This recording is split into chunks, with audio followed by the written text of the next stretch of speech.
Welcome, everyone, to the Classic IndyCar Series podcast, episode 2. Today, we'll be discussing where we came from, and I have Robert Grosser, the owner, admin, Mr. Three Time himself, and sixth season running, just finishing the sixth season, actually, running this league, and we're going to talk about where we will be going from here. So, welcome, Robert. I think that today is going to be probably one of my favorite podcasts, just because of my love for the Classic IndyCar series. It's actually been kind of a crazy story. I tripped up on Classic IndyCar series myself in about 2016, I believe, when I was roaming around YouTube and found a race, and it was Classic IndyCar Series on Iowa Speedway. I was like, wow, what game is this? I've never played this before. Found out iRacing and then joined up and joined the league almost right away because I saw the community and stuff like that. And I'm surprised that you guys took on such a newbie at the time, but I held my own, and I'm still hanging out here, so I must have did something right. Yeah, thanks, Josh, for having me here. And yeah, I'm really looking forward to this as well. And obviously, as the founder and owner, I'm really yeah, looking forward to tell the story about it. Like, how did it all get started, and how did it develop? And maybe we can then also have a bit of a look into the future, like what is going to happen. Yeah, for sure. So I think we'll go ahead and start off with the basics. When did this all start about? When did, what is it? What was it about? What were you guys intending to accomplish with this dream? And who were the administrators at the time? And kind of what were you guys thinking when you kicked this all off?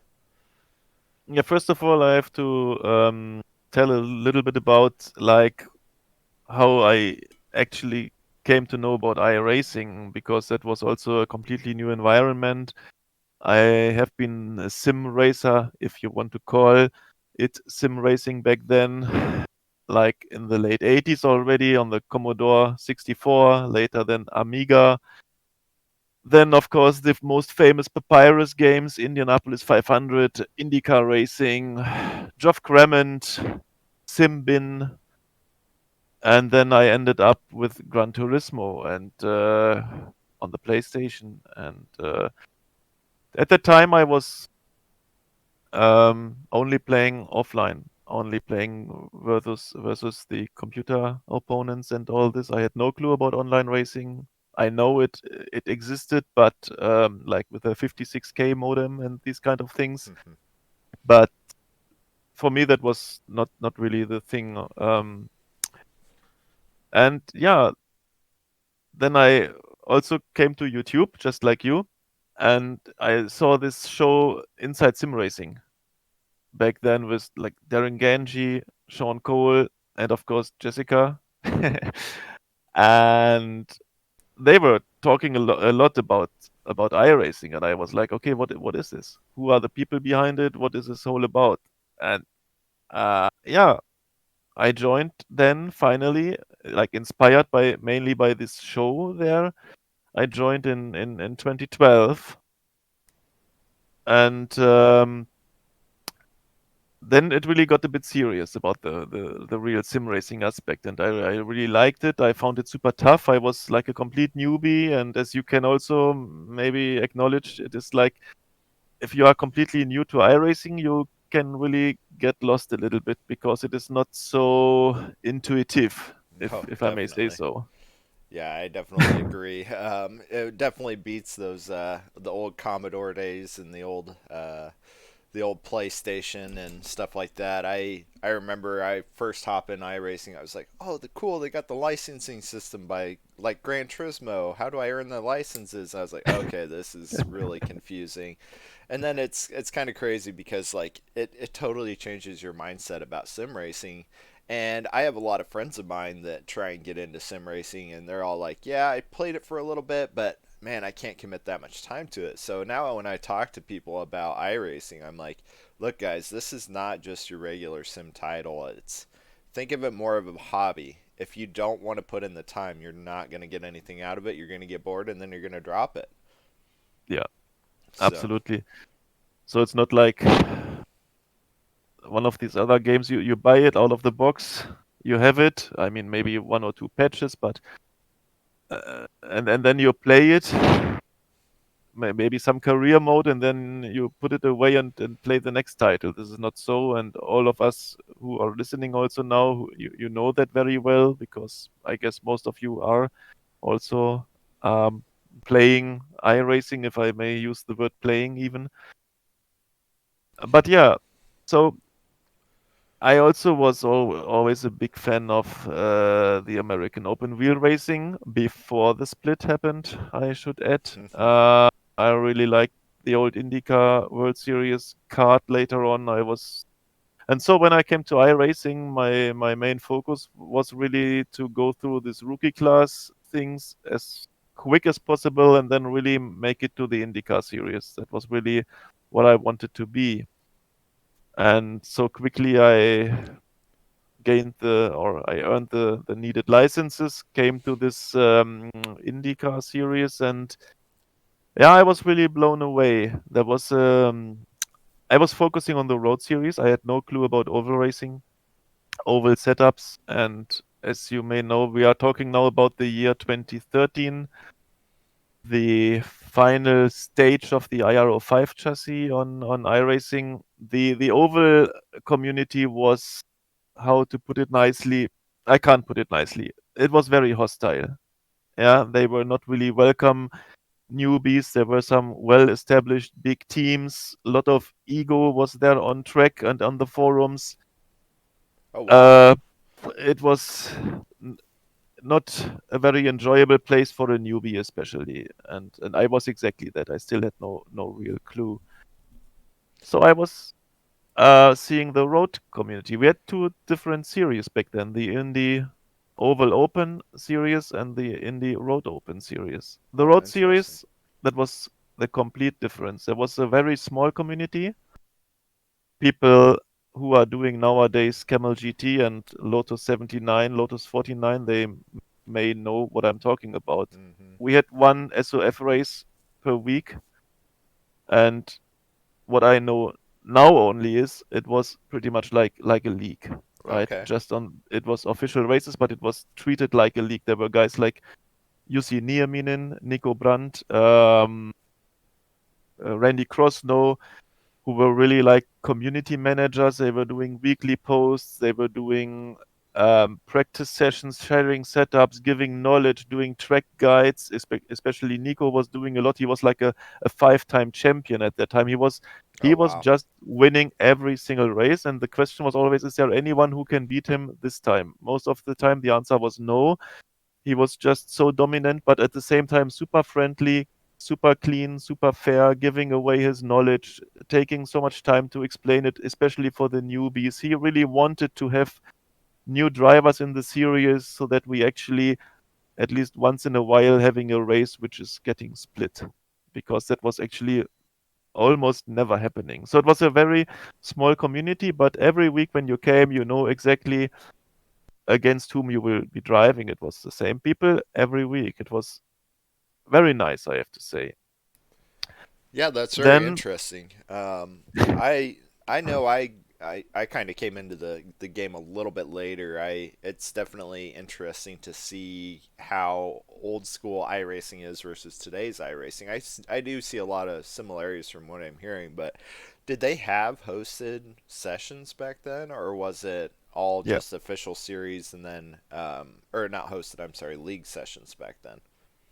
no, it was hosted session. We had one like this Monday night practice. It was called. It was a hosted session, and that was where this coaching and teaching was taking place. And people were just coming. Like everyone who was planning to do the SOF race, they were coming on the Monday already and being there, practicing together, and yeah, having a nice time together. So that was really something. And I always try to really attend this session because there Nico was giving the track guide live in the session.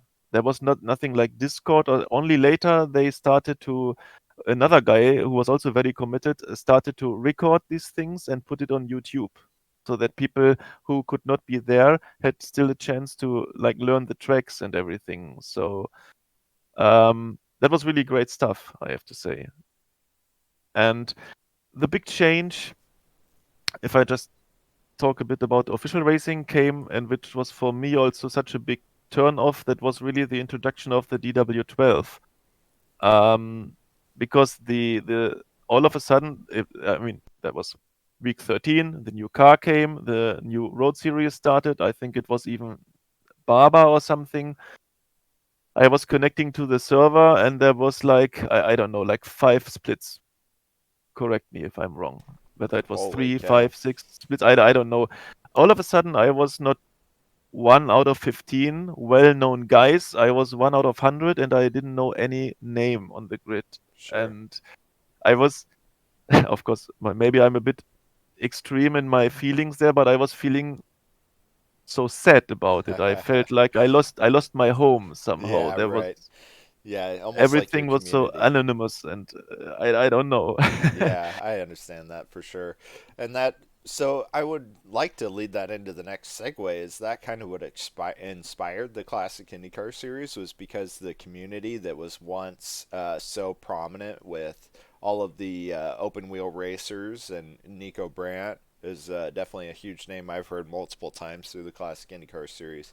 Is that kind of what inspired Classic IndyCar Series? Was just because it got to a point where the community that was iRacing is now just too big to be a tight knit community like it was?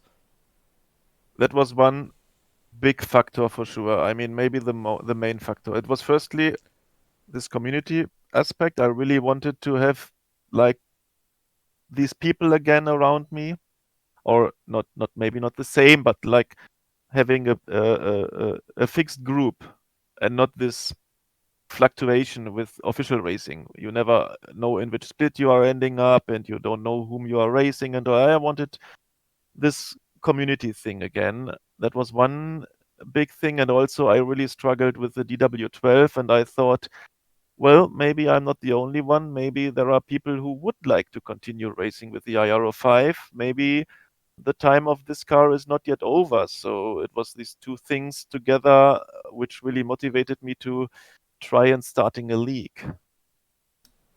And for that, I have to say I was there again. I was like super green about this whole business. I was taking part in 2 leagues in 2014. That was, first of all, was Will Vincent's ISOWC, very famous league. Really a big.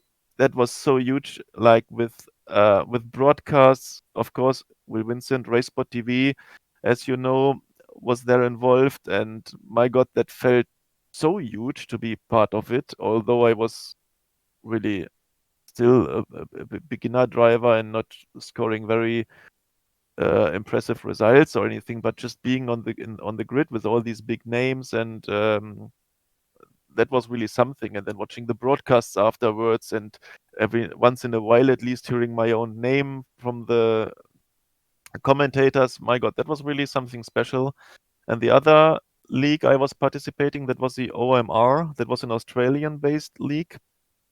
And for my European time, it was always taking place on Sunday mornings. Quite nice time, very relaxing, Yeah. very chilled out dudes, and also using the IRO5, and at least at the beginning. And these two leagues really brought me into this whole league environment, and I really liked that. And I thought, well, why not also trying it and just having exactly the kind of series which I really would like to have, and that was pretty much the old Indy Road Open series. Okay. Yeah, I mean ISOWC is probably the most iconic, in my opinion, the most iconic league that was around. I mean, we're still talking about that today. I know I've heard Many people discuss that even in current broadcasts. It probably launched what kind of launched iRacing into being what it is today with so much production involvement and stuff like that. So it would be definitely have been cool to be involved in that league so early on. I'm not familiar with OMR, so that's definitely kind of news to me. Um, but I can see where you're talking about with wanting to have that community and stuff like that going on again. And the DW12 did change quite a bit on how the car reacted on the track, and it's definitely it's IRO5 is more to me like how I feel Indy cars should be handled on oval and road courses. And that's what I appreciate about the Classic IndyCar series. I feel like it should have more of a harder time getting that traction down on road courses, which has been a huge challenge with the IRO5. And then on the oval, it keeps tight knit racing, which is kind of missed by some of these newer series, I feel like, or the newer chassis, I feel like. Yeah, absolutely. And of course, one aspect also was the looks of the car. That is, of course, a very individual way of looking at it. But like for me, also the IRO5 looks just much better than at least the DW12. Yes, I definitely agree Um, with that. I, I mean, I grew up in the IRO5. Well, maybe not. Yeah, I would say I grew up in the IRO5 generation, where most of my memories came from the IRO5 chassis. So I even have a diecast from an oh, Indy 500 that I went to that's an IRO5 chassis. So that just kind of reminds me of my childhood memories when I used to attend. I mean, I was a little bit older when I attended those races in the 2000s, but some of my greatest memories have come from that chassis. So that helps me even appreciate more. And like you said, I do appreciate the look of the chassis of the IRO5, and to keep that alive through the Classic IndyCar series has definitely been awesome. I think it's been awesome for us throwback people. It was kind of a grassroots and probably the high point, I would say, of the um, IndyCar, what do I want to say, IndyCar era. So it's been awesome to see that, and hopefully we can, keep this coming on for future years. But moving to the next question, I was kind of curious, how did the maiden season go? I mean, how do you start? How do you start a league? How do you get races? How do you get people in there? Um, how do you kind of take care of that? And how did it go in the end run? yeah. First of all, I was setting up the league itself. I think on I don't know, was it even 1st January 2015? Uh, yeah, putting together some kind of schedule. Of course, it was for me quite obvious at that time that I will make a road only schedule because I came from the road series. I still had not too much clue about oval. And then, like, administrating a series which is also including oval, I felt like I should not do that. I should add it only later, but do one step after another and just start with road racing because that is what I was growing up with road racing Okay. in my sim racing history. Um, I had some good advice from Will Vincent, of course. I was approaching him, telling what I'm planning there, asking what he thinks about it. Also, I wanted to make sure that we are having not a clash with his ISOWC in 2015. I had some good advice from Martin Nagelkirchen, who was one of the admins in the OMR. And as you may know, he's still on board with the CIS from day one, pretty much, helping out with all the race stewarding thing because he was also race steward in OMR. Um, and yeah, we were putting together a very basic rule book. There was a guy, a participant of someone who was applying for the maiden season, who was, I think it was his Precision Racing League, and he was so kind enough to give me their rule book, and he said just copy and paste whatever you can take from our rulebook, whatever you find useful. So that was pretty much the starting point. Then I was just going through old results sheets from my like golden era of doing official racing there on iRacing, which was like 2013 and early 2014 before the DW12 got introduced. And I was just going through the results sheets and like trying to remember like who were the guys back then. Some were pretty obvious, like Nico, Jussi, of course. Both unfortunately never signed up for CIS for a reason not because they were not liking what I was doing, but they simply had their very private reasons for not doing so. Let's put it this way. But some others, um, and so I was pretty happy about the response. I was just doing a forum post telling, okay, I'm planning this classic IndyCar series, and this is the schedule, and this is what I'm planning to do. And then like really many people were really signing up, and also quite a lot of those old names, if I may say so. And that was also making me very happy to have these people back. And yeah, at that time, I was doing the whole thing pretty alone. It was just me writing the rule books, inviting the people, getting it to a starting point somehow. We were planning to start in the late April of 2015, so I had some 4 months for preparation and putting everything together. And yeah, and I had some big help from Andy Werner, I have to say, and Wern Design. You know them if you are a Race Oh yeah. Spot TV um, a spectator. He was helping me with graphics, with the logo, with putting a very fancy schedule together, very nice graphics, and all these kind of things. So he was helping me there a lot. And as you know, he's also a painter offering lots of stuff on trading paints. So that was really nice.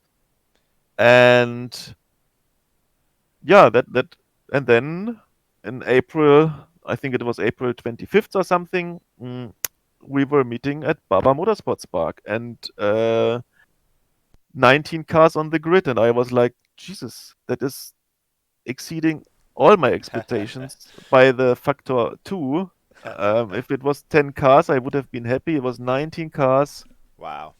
some big names on the grid. Michael Dinkel, if you maybe you know Yep. him, he was dominating the ISOWC 2014, later becoming a World Championship driver in on iRacing in the Williams, and yeah, many others. I can't even tell all the names, but I don't have to. Also, it was just mind blowing. 19 drivers, a full distance race, and for the first race, by the way, no fast repair, Wow. heavy, very high attrition rate. Like I think only 8 people or 9 people Oh were wow. finishing in the end. That's why we then came up with the idea of adding the fast repair. And yeah, was a very good start, very promising start, and I was a very happy man after this first race. I bet. I can only imagine. I mean, I joined, I would say later on this year with some of the admin responsibilities. I could not imagine you running a league by yourself and having to organize that. And man, how, look how it just turned out after all these years of your hard work. And it seems like it really paid off. But to get 19 people up on the track first off, yeah, definitely it had to have felt good. And it's only grown from there. I mean, looking at this year, even we had to cap how many people we could have in a race because the demand is becoming so high for this. And hopefully, we can continue to provide great racing every season after season, and bring in some of those bigger names to this series and help it grow a little more. But man, I could only imagine after running a maiden season of Classic IndyCar Series by yourself, how difficult that must have been. But we're coming up on our first break here, so we're going to go ahead and take this time to give our sponsors some love, and then we'll be back here in a couple of minutes.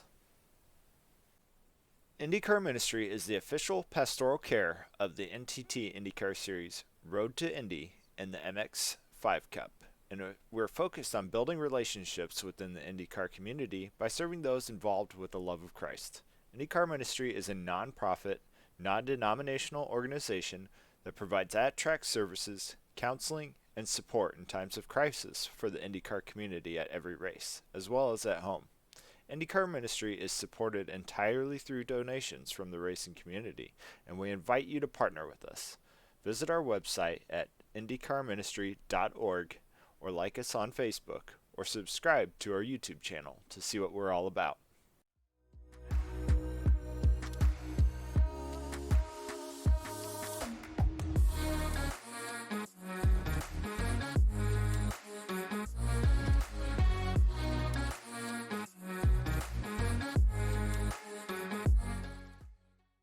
Welcome back, everybody, to the second segment of the Classic IndyCar Series podcast, episode 2. I'm Josh Baird here with Mr. Three-time Robert Grosser, also noted as the 2020 Indy 500 winner for the Classic IndyCar Series. First of all, congratulations on that. I know that was a huge accomplishment for you to be able to take that one away this year. What a way to cap off the season.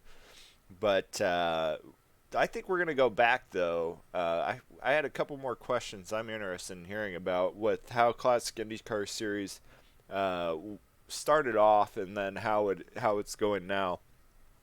So I think going back, my first question is, what changes did you do after the first year? You had a lot of people turn out. I'm sure there was a lot of people that were like, "Oh, these rules need to be changed. Maybe the time's not working out for me." Did you get any more people to help out? How did that go?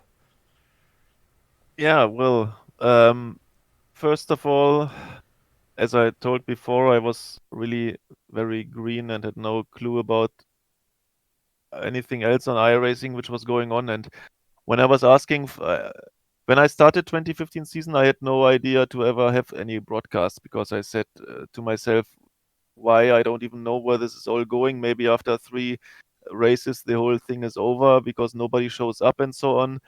And then Will Vincent was asking, like telling, okay, Saturday 14 GMT, are you actually sure that you want to have this time slot because there is this WCS? So then I had, first of all, I had to Google what the WCS actually means because I had really no clue. Okay, nothing else than a certain World Championship Series. Gregor Hutu and his friends were fighting for some big money there. Oh yeah. Okay, maybe he had a point. So that was something which we had to change. Also, Saturday 14 GMT, as you may know, doesn't work too well for our friends from the United States No. unless they want to get up very early in the morning. Right. So we were that when I say we also by July, I think July, August, a certain Lucas Laville was also appearing on the stage, and it became very obvious very early that we had a good chemistry going on. And I was asking him whether he wanted to help me with the administration things a little bit. So we were putting our heads together and thinking about changes. So the first big change was to go to a Sunday evening time slot, 18 GMT. Now that might sound very familiar to you because we were keeping it ever since 2016. Yep. Yep. Second Definitely. big change, we were adding oval tracks finally because then I felt like, okay, now we have a solid base and we can really do it. So ovals on the schedule. And also another very nice thing as a result of I think these 2 changes with the time slot especially and also ovals is that we really had a nice boost in participation. We should not forget in 2015 I told you first race 19 drivers. It was not going on like that. The next race Oh. already at Long Beach, it was 9 drivers on the grid. We had Oh two wow. races with only 7 cars on the grid. So it was, how do we call it, growing pains or something? I think so. Yeah, that It was sounds not about right. all shiny in the first season. We had really these races where only very few drivers were showing up, and obviously Sure. The broadcasted races were the ones where we had quite good grids. So also we tried how to have more races broadcasted in 2016, still keeping it like a free league, no entry fee, nothing. So no sponsors also. My God, we were just paying it out of our pocket. Okay. And that was it. So from 2016 on, things really developed in what we see today also with Um, this 50-50 schedule or road oval and bit better structure in terms of a better rule book and some stewarding even. And but that is another story about even trying out a live steward for a couple of races. yeah, I was going to ask you about that. I know that that's kind of one of the elephants in the room or skeletons in the closet, if you will, for Classic IndyCar Series. We did have a live steward for a little while, and I believe that created some drama, didn't it? It is true. I mean, first of all, I was very thankful. We had actually a driver, Kelly Dahl, who was signing up for the 2016 season. And then we had some talks, and he was also admin, I think so, in either another sim or another league or something. And he was just offering. He said, "I'm a more of an oval guy. For the road races, I could actually act as a live steward." So we were like, "Okay, I mean, let's try it." And yeah, and I really don't want to put any blame. I can only say like things were not always working as intended because we had another driver who was sometimes how to say, since we had the live steward, we also had for the first time some cautions on road courses. And you can always argue on iRacing whether it is really so necessary because even if you are spinning and you are standing on like in the hairpin of Long Beach, when you press escape, after 5 seconds your car is gone and the track is free again.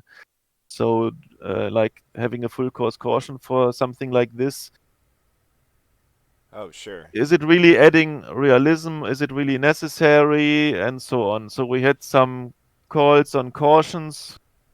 You could argue that it was okay to have a caution there. Of course, if there was a driver who was in that race, like on a three-stop strategy, like making three short and quick stints and then get his strategy spoiled by such a call, he may not be super excited about it. So there was some tension building up between the driver and the steward. I was always trying to balance it out, and I thought I could also. And then we had maybe I really feel like our darkest hour. That was the race in Watkins Glen in 2016 when we had a big starting crash, uh, which triggered the steward was immediately calling for the pace car. This, however, triggered the pace car bug that happens always when uh, Oh, no. the leader has not yet passed the start finish line and Mm-hmm. the pace car is triggered, then the pace car will not pick up the leader, it will pick up someone. That resulted that I don't know, like P7 was considered as the leader and all other drivers were like the actual leaders were counted as one lap down. Oh, wow. Then we had some communication going on, like, okay, who needs a wave around? We wanted to sort out the field. And one driver who was never using a microphone, he was trying by weaving the car to get some attention and showing that something is not okay, but the steward was not recognizing it. It was actually the same driver whose race got spoiled once or twice before with a caution. So you can already imagine where this is leading to. Um, the driver was taking it very personal, quitting the season immediately, which was even more sad because he was one out of three championship contenders at that point Oh, and a nice guy also. And then the steward got very upset. I was not able to, yeah, how to say, to save the situation or anything like this. He was also leaving the league in anger. So we lost the title contender, our live steward. And yeah, I was like very disappointed, very sad about the whole incident, and had no idea how it may affect the other drivers and the future of the league and all this. I was one of the. It was the darkest hour in CIS. I feel till today. Yeah, that's crazy. I mean, I've heard this story in the past, so I'm semi aware of it, but I know a lot of people probably have not heard about that experience, and it's kind of one of the considering factors as admins, as do we want another life steward, because we that puts a lot of responsibility and you have to have a lot of trust on the life steward. And I think the other part is obviously most of us would rather be behind the wheel racing instead of sitting on the sidelines being the bad cop, if you will. So I think that might be, another factor as why live stewards probably don't have an impact today like they would. But it's definitely interesting to hear that, um, you know, such a difficult decision in those races, and then, you didn't. No one ever considered that not having a microphone would have cost somebody a race, and I don't think that would ever be an expectation for anybody, um, to have a microphone to be able to race in this league. But I think it's history. We've definitely learned a lot from it, and obviously we've this series has recovered from that. So I'm glad to see that we made progress and came back from that. But I think 20. So that was 2016, wasn't it? Pretty much. I mean, the only what I really can say as a positive thing is how the participation numbers were really growing. We had actually only like it was balancing around 20, maybe in the average, I'm telling now. So there were some races with 14 cars, but also other races with 24. So it was averaging just below 20, I was thinking, and that was really nice. So overall, as you said, it was also a learning experience. We again put our heads together after the season and looked what we can change for 2017 to really come out of the winter stronger than before. And that is actually, and from that, it was really like a continuous growth for the series, I would say. Okay. Yeah, so 2017, it was kind of a semi-quiet, wasn't it? Semi-quiet season for 2017. Um, is there any highlights that you remember specifically about 2017 that you might want to share really quick? Yeah, very quickly, we again we had only one race with below 20 drivers, so that was another growth that was very good. And we were doing this thing, we were like mimicking the original 2011 season. So we had all the original cars and paints there. So you really had to take over, for example, Will Power or Scott Dixon, and were then running in the Verizon or in a Target livery for the whole season. We had this kind of fake team standings, and also like all the Team Penske drivers were scoring points for Team Penske, although the drivers may have been in reality one from Vortex, the other one from Power Slide, just to give some examples here. So it was just something which happened only on the paper, really, this team standings. But it was nice. We had these original paints. We had the okay from RacePod to do so, because back then the regulations were not so strict about it. So we could really do that. We had again some more races broadcasted. 9 races already were broadcasted, and um, yeah, and of course one sad occurrence in 2017 was then the loss of fellow Andy Morgan. He was a participant. I think his last race in CIS was the Indy 500, and yeah, couple of months he was passing away. That was really Oh, wow. yeah, very very sad day for the everyone who was racing with him. That was Classic Lotus mainly, CIS, and some other 60 plus league and so on. Was just a very sad day for all of them. We were really He was such a great guy, and yeah, he was going way too early. Yeah, that's too bad. I don't think I remember hearing about Andy Morgan and him passing, so that's really sad that losing somebody in the classic IndyCar series community is always disheartening because I feel like we're such a tight knit community, and to lose someone like that is always troubling. And I think 2017 was probably the season that inspired me to join iRacing and start up in the Classic IndyCar Series myself. So I definitely, or I'm appreciative of the 2017 season myself, and it's too bad that we. I think I actually watched every race of the 2017 broadcast, and then that's when I got started in iRacing. To be honest with you, so for 2018 was the first season that all races became broadcasted, and then we picked up some big guys like Bennett and Cook, and those guys really took off and made I feel like significantly increased the competitive level of the classic IndyCar series and tried to. I think that was my maiden season as well. My very first race, I had a abnormally good showing, and so it kind of got me pumped up. But I settled in after a while and started having more normal finishes. But I'm trying to think of. Oh, that was also the season of the 9,000 RPM kill switch. that that definitely changed how we viewed starting grids and ruined a couple people's races. I know I had a top four finish from the 9,000 RPM kill switch, so Yeah. I worked that helped me out, but I think I was also a victim of it one race too. So anything with 2018 that you felt was also?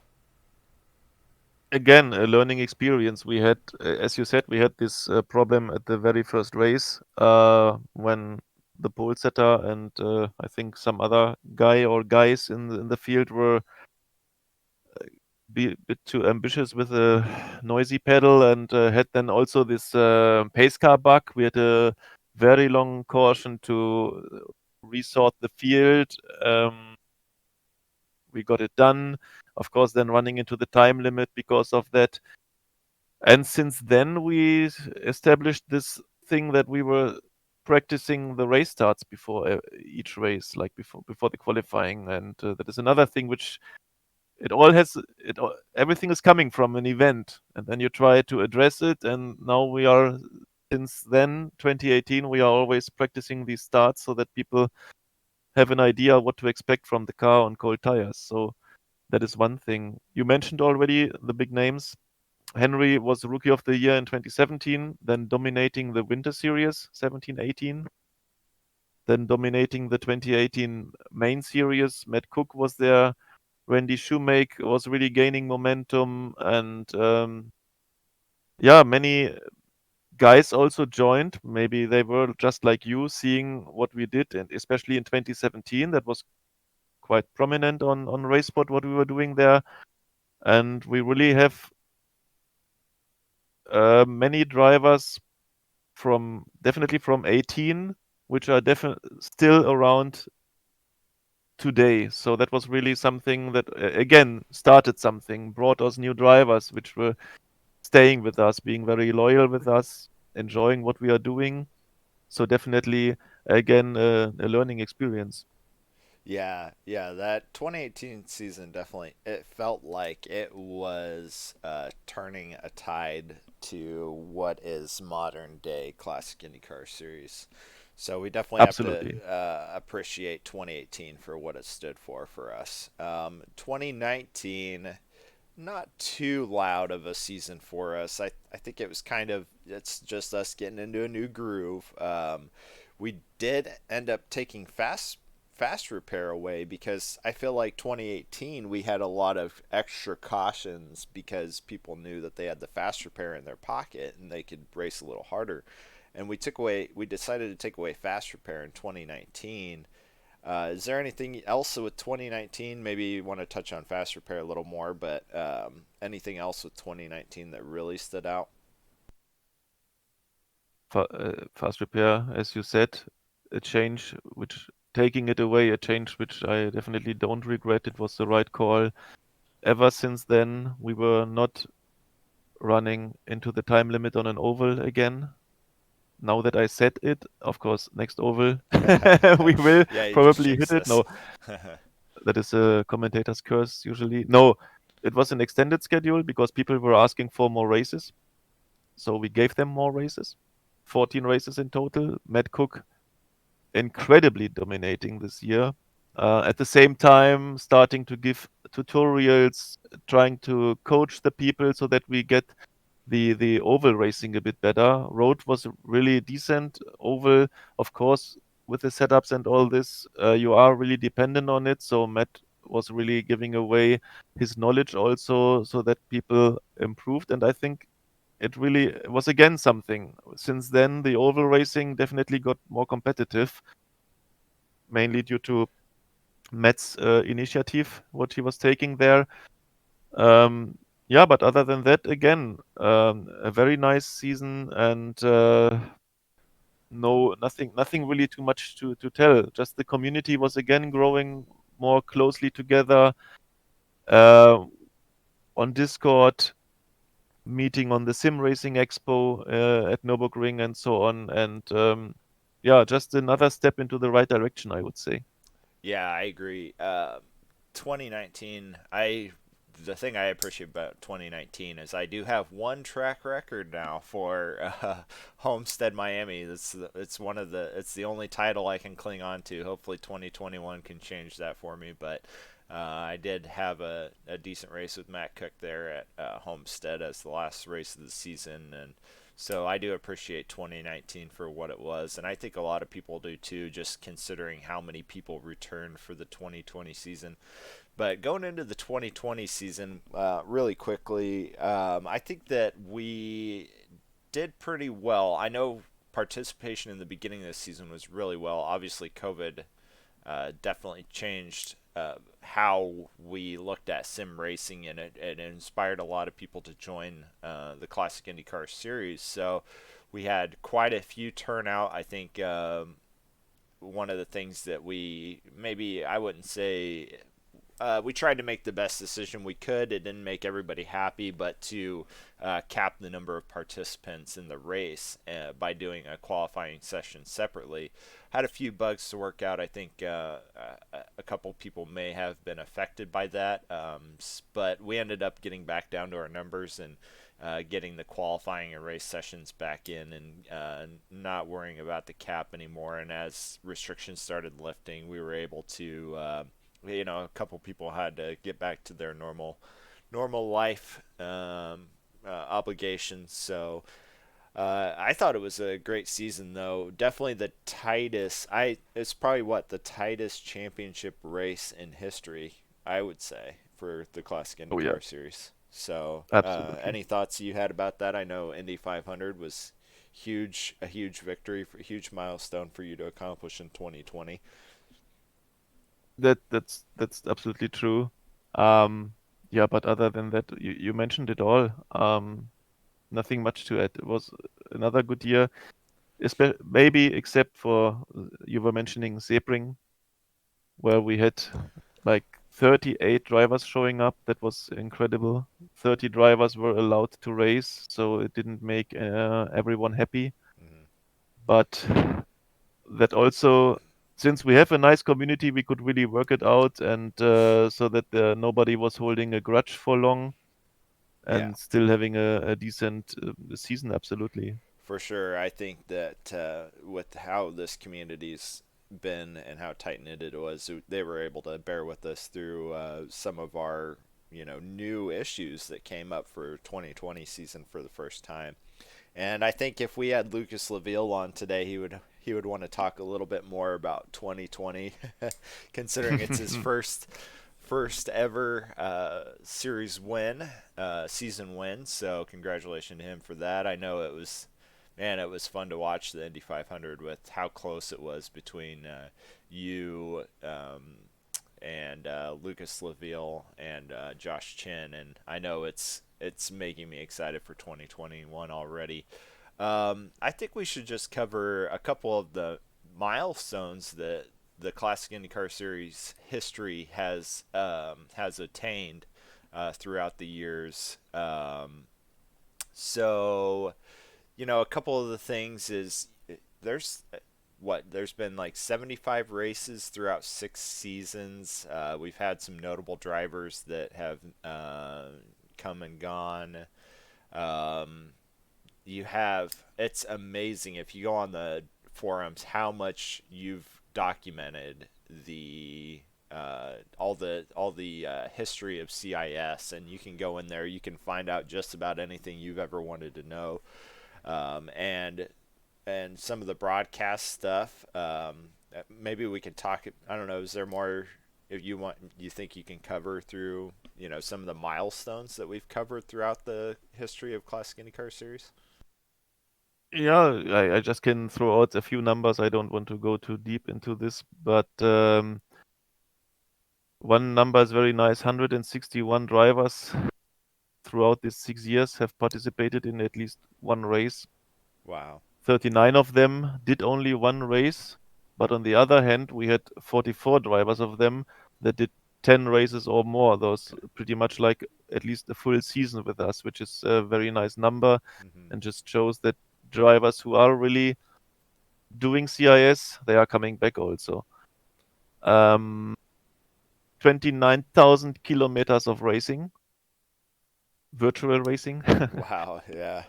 That's 134 hours of racing, hmm. 60 broadcasted races in total, which is also very nice. We have our CIS YouTube channel. There are like playlists for every single year. You can find everything there if you want to rewatch it. And yeah, two names. We had Sage Karam, real live IndyCar driver who raced twice with us.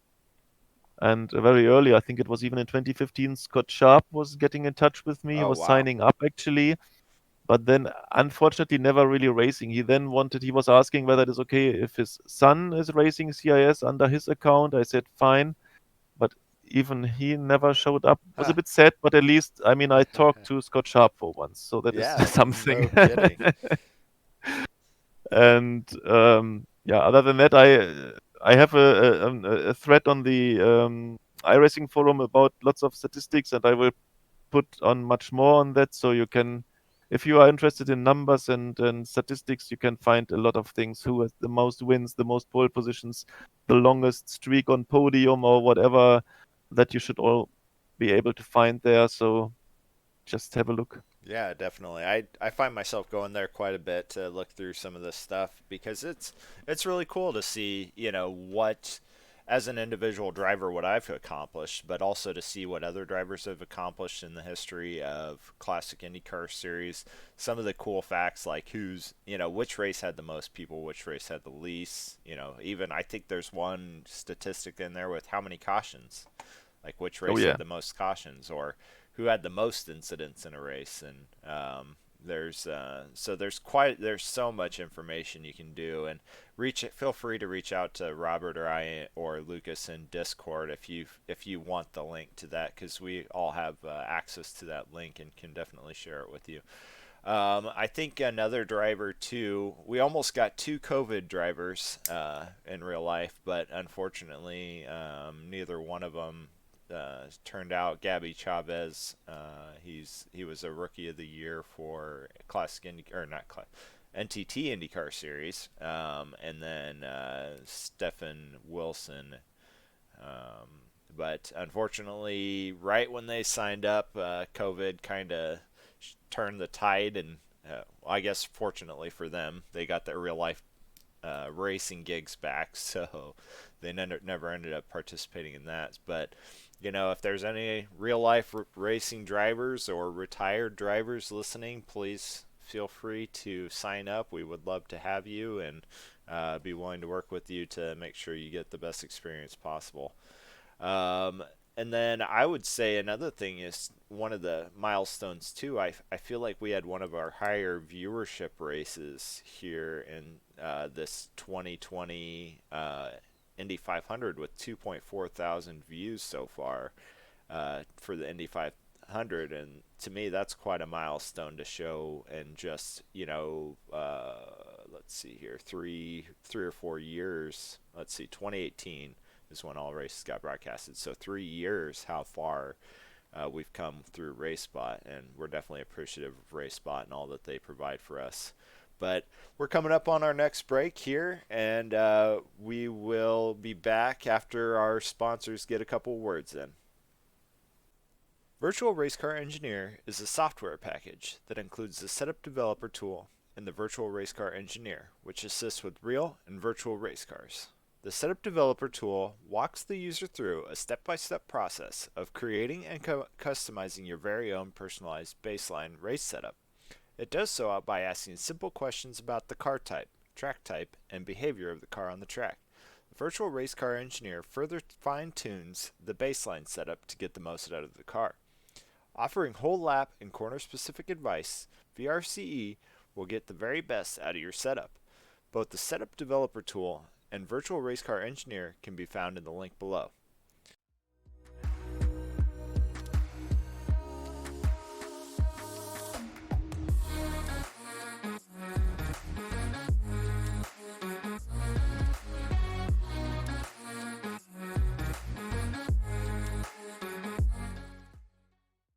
Welcome back to the final segment of episode 2 for the Classic IndyCar series. I'm Josh Baird along with Robert Grosser, and we've been talking quite a bit about the history of the Classic IndyCar series and, what it's meant to us over the years, what it means to everybody now.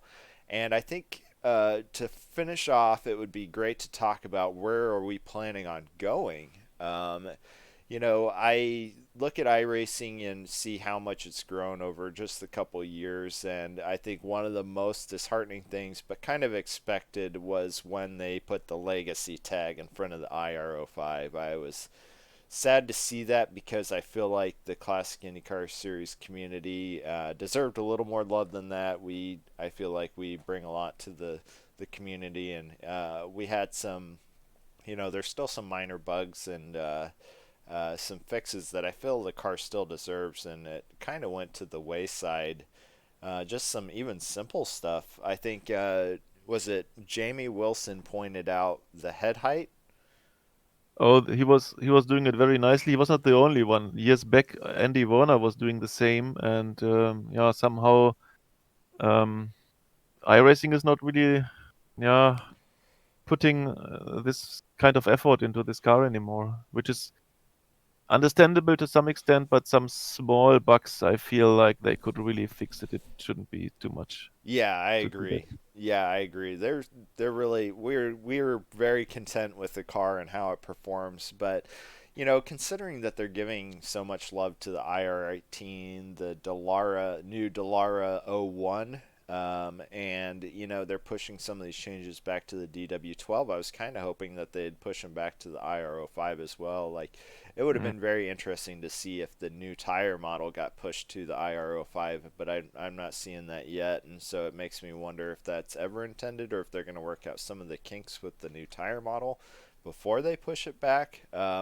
But I would almost argue too, that the nice thing about them not giving the love to the IR05 allows us to really work our current setups, and it doesn't really change drastically from year to year, which makes the competition even stiffer because over the years we can really tweak our setups to get the optimal setup for the car. So that's kind of a love-hate relationship with me with the IR05 not getting the attention I feel I would like it to have from a biased perspective.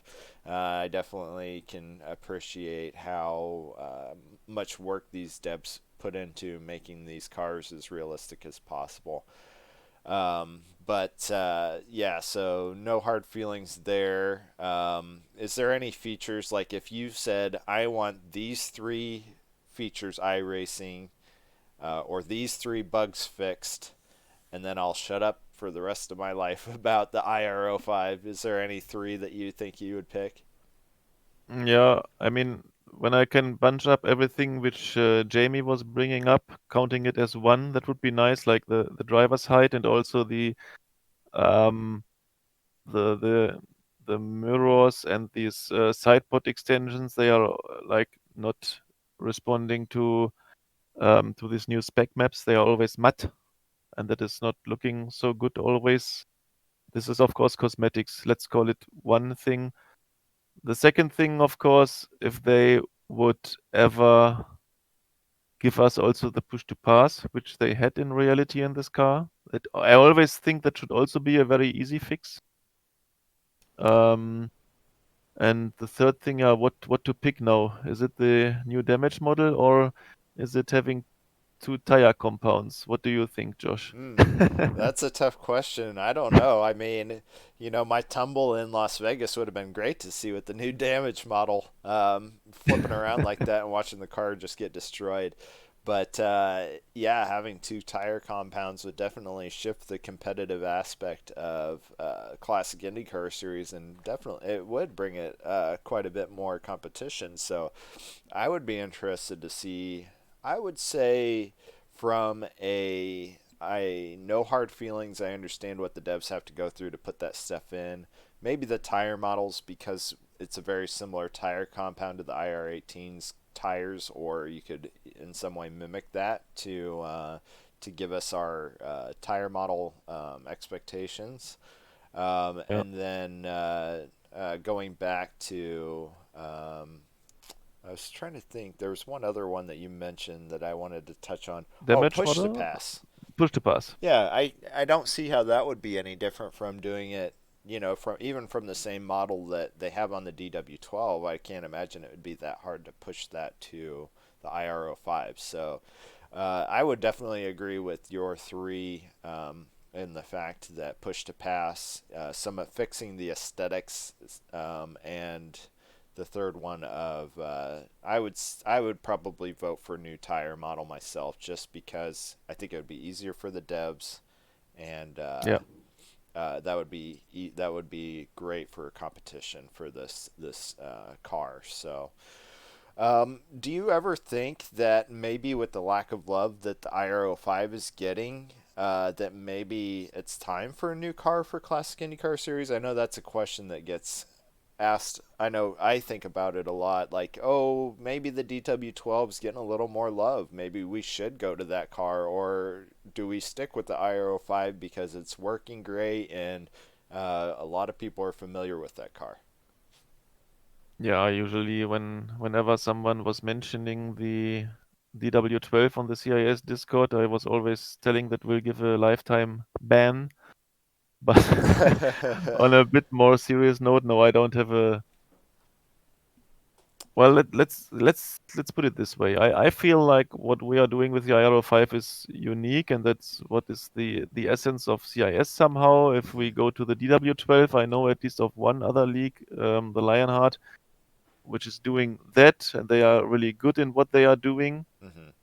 And we should really stick to our thing. And the only thing which could change my mind, if it ever happens, that would be if iRacing gives us a kart chassis, some Lola, Penske, Reynard, you name it, Swift. I don't even care which one, just some chassis from the kart era, and that could motivate us to actually change the car in the Yeah, CIS. Otherwise, we will just keep the legacy of the IRO5 alive. right. Yeah, they got so close with the Delara IRO1 chassis to getting us that kart car, and it's kind of exciting to see that.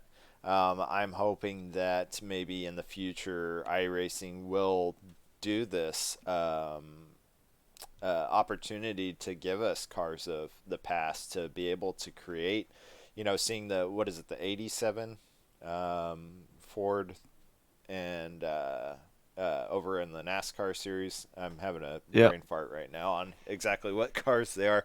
But having an '87 version of that car, it would be cool to see something like that come to the open wheel side of the house and bring some more throwback. I know you have the '79 Lotus, but that kind of goes before what we're trying to accomplish here at the Classic IndyCar Series. So I don't think we'll ever go back to that car that far back. But yeah, I would. It would be a dream come true to see one of the kart chassis uh, come to the service, so that way we can support the Classic IndyCar Series even more so than we've been able to do. But so we're kind of talking about the future now. We're looking into 2021 already. I know it's early in the off season. We only two races into the winter series and have a couple more months. But I think some of the things that are coming up in about 2021 is the fact that you're going to go part time for the administrative duties. Yeah, absolutely. I have to. Yeah. Um, what maybe the most people don't know yet, or some may know it, that my family life has changed a bit. I'm now also not only responsible for myself, but also for two kids, and it's a pretty busy job, to put it nicely. And I simply don't have the time anymore to give so much time to the league. I could give up the driving, or I could give up some parts of the admin work. So that was, although I really love being involved, and I'm still not at all tired of doing CIS. Don't get me wrong on that, but Hmm. I like the driving also. I couldn't just retire as a driver and only doing the admin things. That Yeah. that would not make me so happy. Right. So yeah, I had to give up some tasks. Thankfully, you were so kind enough to take them over. You may still not exactly know what kind of deal you were signing there, but you will No find out kidding. soon. Yeah, it's been interesting to see what it takes to run a series, and I can sympathize with you that it's very time consuming and to juggle your real life responsibilities with your administrative responsibilities because now it's you have 40 people that you have to provide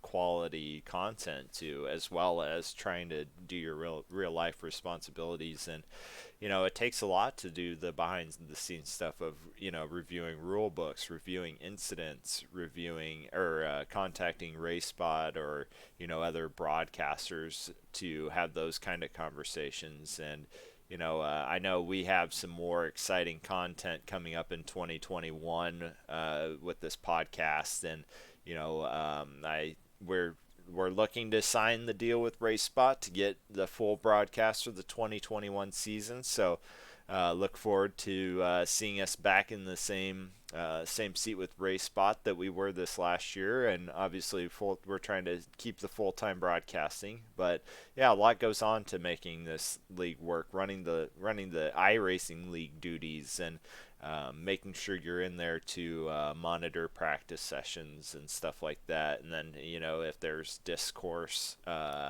between drivers or, discussions that need to be had about that, that's also definitely hard to juggle all that with real life responsibility at times. So I would say, from speaking from the IndyCar community, classic IndyCar community, we've definitely appreciated everything that you've put into and all the hard work you've done to keep up with all the stuff. And we will be sad that you're stepping down to a part-time role with the administrative duties, but we're very thankful for everything you've contributed to make this league one of the best, in my opinion, in iRacing. Thanks a lot, Josh. Yeah, so we have, like I said, going into more content, we have these podcasts that we're starting up. We're going to try and do these once a month, but there's been actually quite a bit of people that have shown interest in the podcast. So maybe branch off, do some special episodes, and then we're looking to re-sign the deal with RaceSpot. So next year we'll all be broadcasted, which will be awesome. I know when I find myself going to the gym, I like having something playing in the background. And then obviously after I race, it's always fun to go back and watch from a broadcasting perspective how my race went. So I love the fact that we broadcast it every time, and I'm sure the fans and people that don't race in the series but still enjoy watching it, I'm sure they appreciate that. And then I'm sure that all the other drivers appreciate that as well. So we're excited to have that coming back next year.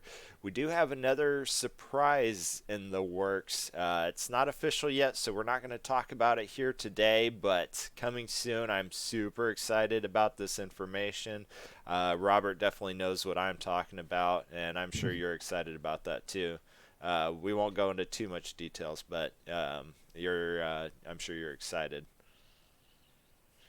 Absolutely. Yeah, so can't wait to share that. Hopefully by next podcast, that information will be ready for you, and looking forward to that. So I think we're gonna wrap this segment up with more about the Classic IndyCar Series. I'm sure by now, if you're listening to this podcast, that you know at least the name Classic IndyCar Series, or you're just browsing iRacing content and tripped up on it. So, Robert, what is the goal of Classic IndyCar Series? If you had to have a mission statement or say, hey, what is Classic IndyCar Series about? How would you describe it to somebody that's never heard of it before?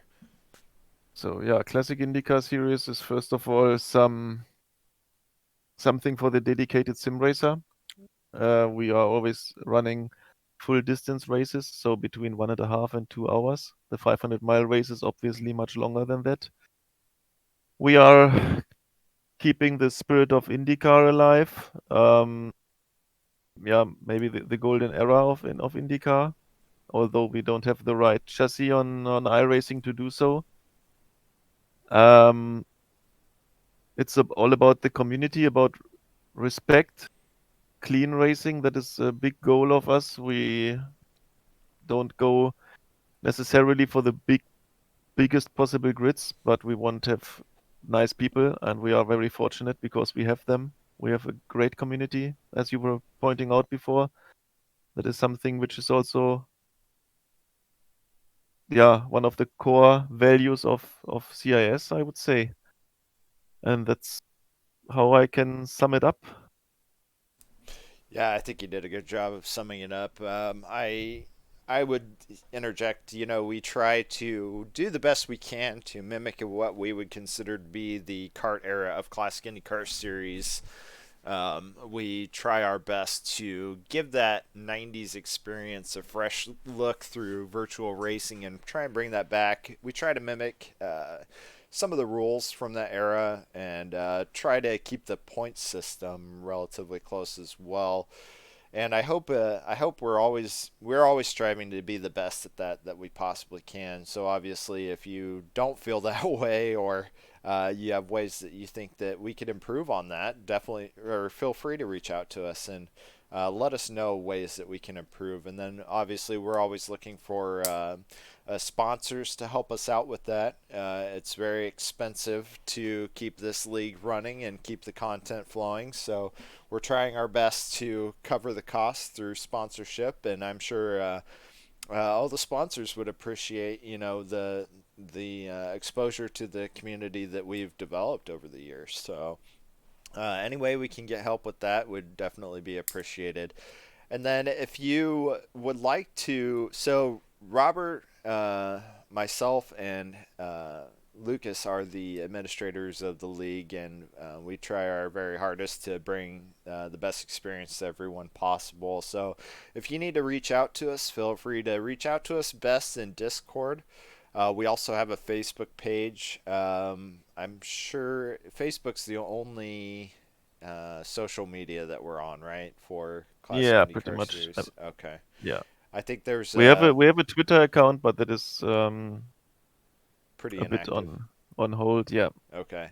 So, yeah, feel free to reach out to us on Facebook. We're active on there. We also have an email, classicindycarseries at gmail.com. So feel free to reach us out on there. And then we also have a Discord channel. So if you want to get hooked up with the Discord channel, I don't know if do we let fans in the Discord channel, or I think we have a fan section for the Discord channel. We But definitely have different like roles, and we have guests okay, definitely. And if you want to get in touch with us, having some talks, and are thinking about joining, we can work this out for sure.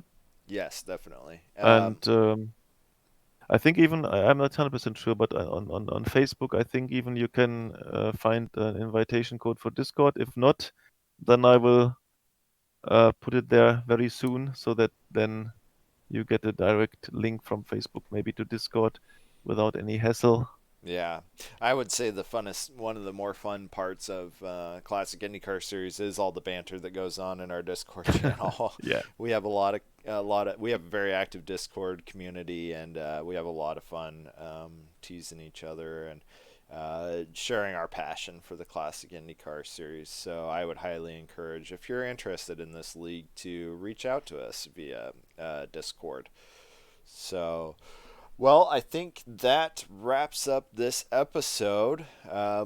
We could probably take all day on talking about Classic IndyCar Series because it's something that Robert and I and I'm sure many others love so much to discuss. I know it's a primary talking point when I get to talking to people, even at work or out and about. They're like, "Hey, how's your racing going?" So I could talk about it all day, but unfortunately, we don't want to put people to sleep, so we're going to go ahead and cut it short. Is there anything, Robert, that you feel like that needs to be said one last time before we head out of here? Maybe a big thanks to all the folks who have been involved over the years, who have been supportive over the years, also in with financial donations or bringing in sponsors or just being drivers. Not just, I mean, that is the main thing. Without drivers, as I always say after pretty much every race, I'm telling it like without drivers, this league would be nothing. So 100%. just a big thanks to everyone who is involved, who is staying involved. And yeah, I can't thank you guys enough for doing this journey together with me. And it's been an incredible 6 years, and let's go into the next years. 100% agree. I would piggyback on it that yeah, it is.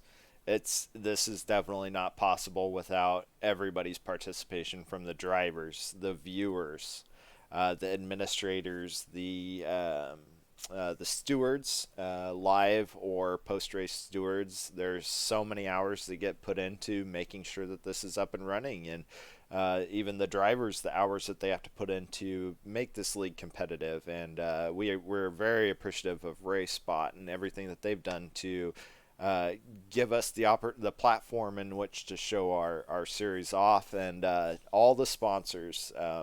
It's the donations and the contributions to making this series what it is today have been uh, there's no way to even put it in words how thankful we are for this opportunity, and we appreciate everyone. And even I've even run into a couple of drivers like, hey, how can I get more involved to help get this series going, because of how great this community and how great this series has been. So we are very thankful for all of you, all of the sponsors, donors throughout history to make this such a great experience. So I think that's going to wrap up today's episode 2 of the Classic IndyCar series, and we appreciate you tuning in to our long-winded self, me and Robert Grosser, and I'm looking forward to getting episode 3 knocked out here soon. I hope you guys have a great finish of your 2020, and looking forward to getting back to you in 2021.